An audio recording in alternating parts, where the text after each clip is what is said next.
दुआ करो हमारा भारत फिर से महान बने, हर हिंदू विवेकानंद और हर मुसलमान कलाम बने।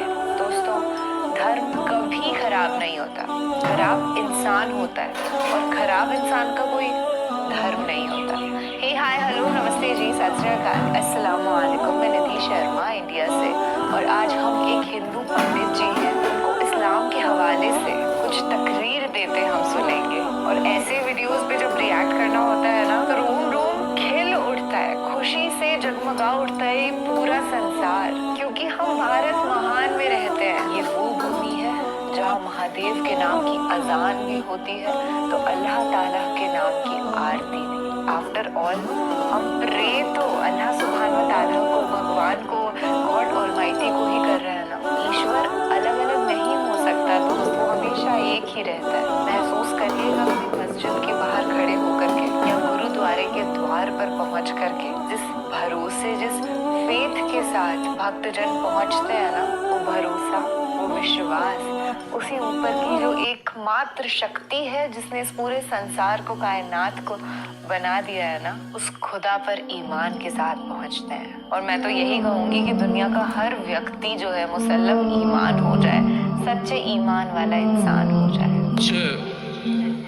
बुजुर्ग मुसलमान हमारे कमरे में आए, बोले बाबा जी, देश में इस समय जो हाल है, ये जो हालात हैं, इसके बारे में आप क्या लगता है? मुसलमानों के तो पीछे पड़े हैं। तो मैंने उनसे कहा कि मुसलमान होना अपने आप में गर्व की बात है, मुसलमान होना एक फख्र की बात है, बशर्ते कि वो मुसलमान हो। और मुसलमान से मतलब है मेरा मुकम्मल ईमान वाला, और मुकम्मल ईमान वाला कोई भी हो सकता है, फिर वो चाहे मुस्लिम हो, चाहे सिख हो, चाहे ईसाई हो, या मेरी तरह सनातन धर्म वाला एक मामूली सा अदना सा इंसान हो। तो मुकम्मल ईमान आना जरूरी है, और जब मुकम्मल ईमान आ जाएगा तो मुसलमानों का कोई क्या बाल बाका कर सकता है। कहते हैं कि नूरे हक शमे इलाही को बुझा सकता है कौन, जिसका हामी हो खुदा उसको मिटा सकता है कौन। न तलवार की धार से, न गोलियों की बौछार से, रब का बंदा डरता है तो सिर्फ परवरदिगार से, और आपको किसी से डरने की कोई जरूरत नहीं है। एक छोटा सा किस्सा और आपको सुना दूं।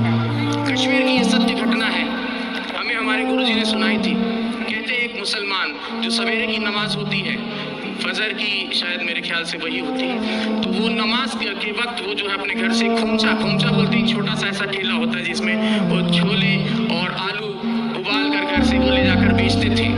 तो बड़े ही अल्लाह के बंदे थे, बहुत ही ईश्वर की इबादत करने वाले बंदे थे। तो वो खोमचा बेचते थे और अल्लाह अल्लाह करते रहते थे। जो आता था उनको जो भी पैसा देता था वो उस पैसे को लेकर वो वहाँ खत्म कर देते थे मामला।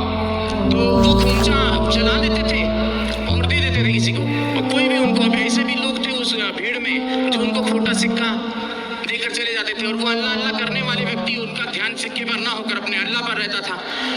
ऐसे काफ़ी दिन गुजर गए। एक दिन वो अपने घर पहुंचे तो उन्होंने अपनी पत्नी से कहा कि भाई आज तुमने हमारे छोले और आलू जो खोमचा बनाती थी वो बनाया नहीं। तो बोले कि आज दुकानदार ने सामान नहीं दिया, सौदा नहीं दिया। बोले क्यों? बोले जितने भी सिक्के इकट्ठा किए हैं आपने, ये सारे खोटे सिक्के हैं। बोले हाय अल्लाह। वो वहीं चुपचाप बैठ गए उस ईश्वर की इबादत में कि बोले हे या अल्लाह, ये खोटा सिक्का तेरी दुनिया में तो नहीं चला, क्या मेरे जैसा खोटा सिक्का तुझे कबूल होगा?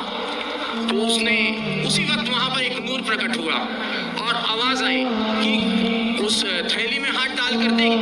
और जब उसने थैली में हाथ डालकर देखा तो वो सारे खोटे सिक्के सोने की अशर्फियों में तब्दील हो गए थे। तो मुसलमान ऐसा होता है जो किसी खोटे सिक्के को भी हाथ लगा दे तो सोने की अशर्फी में तब्दील कर दे।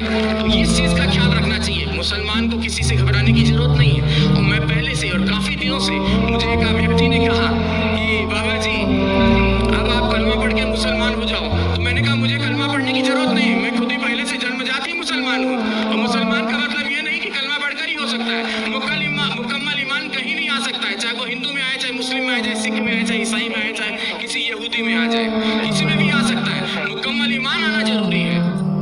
बहुत सच्ची बात बोली है पंडित जी को, शत शत नमन। उन्होंने तो पूरी इंसानियत का पैगाम हम तक पहुंचा दिया है यार। ये जो डिफरेंसेस हैं, जो अंतर हैं, इंसानों ने अपने मनों में ही पाल रखे हैं। अरे वो हिंदू है, वो मुसलमान है, उसका डिफरेंट कल्चर होता होगा, अरे ये तो अल्लाह की इबादत करता है, ये तो होली स्पिरिट को मानता है, यूनिवर्सल एनर्जी को मानता है, जाने क्या क्या। पर असलियत यही है कि हम सब इंसानियत के एक बहुत ही अटूट रिश्ते से जुड़े हुए हैं। That's the reality of life. धर्म हमको डिसिप्लिन में रहने के लिए यूनिवर्सल एनर्जी ने बनाया, और उस डिसिप्लिन से बाहर निकल करके हम ये सोचते हैं सिर्फ हमारा ही धर्म ठीक है, पर असलियत ये नहीं है।